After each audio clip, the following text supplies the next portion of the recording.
ఇప్పుడు ఈ పరాభవనామ సంవత్సరంలో మేషాది ద్వాదశ రాశుల వారికి ఫలితాలు ఎలా ఉన్నాయో చూద్దాం.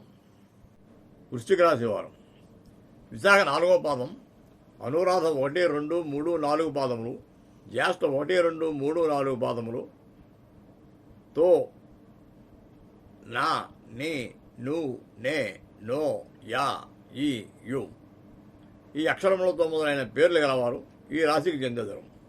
ఈ సంవత్సరం వీరి ఆదాయం 11, వ్యయం 5, రాజపూజ్యతం 2, అవమానం 6. గురుడు మే నెలాఖరు వరకు అష్టమ స్థానమందు సువర్ణమూర్తి దీర్ఘాయుర్దాయమును సూచించను. ధనలాభములను, అత్యంత శుభఫలితములను, కార్యజయమును కలగజేయను. తదుపరి భాగ్యస్థానమందు రజితమూర్తిగా సంచరించను. సమస్త శుభఫలితములను ఇచ్చను. కానీ మొత్తం మీద గురుని ఫలితము ఆరోగ్య విషయంలో అనుకూలత, తల, మెడ, నరములు, ఉదర సంబంధవాదాలు ఉండను.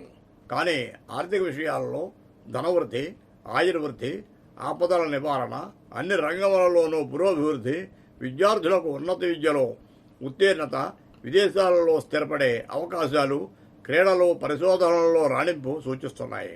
రాజకీయ నాయకులకు అవకాశాలు ఎక్కువ, వ్యాపారస్తులకు లాభ సూచనలు ఉన్నాయి. శని పంచమస్థాన స్థితి వలన క్రమశిక్షణ, పట్టుదలతో కార్య సాధకులగుట, సౌఖ్యం కలుగుట, వృద్ధులను ఆదరించుట, తల్లిదండ్రుల యందు పెద్దల యందు వినయ విధేయతలతో ఉండుట చెప్పదగిన విషయములు. రైతులకు 2 పంటలు కలిసి వచ్చుట, వ్యవసాయ అనుబంధ పరిశ్రమల వారికి ఆదాయ మార్గములు పెరుగును. వ్యాపారస్తులకు వ్యాపారములో విజయాలు, భూ క్రయ విక్రయ మధ్యవర్తులకు లాభములు.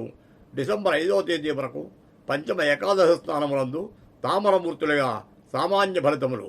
తదుపరి చతుర్థ దశమ స్థానముల యందు లోహమూర్తులుగా అనగా డిసెంబర్ 6 తర్వాత అతి సామాన్య ఫలితములను కలుగజేస్తారు.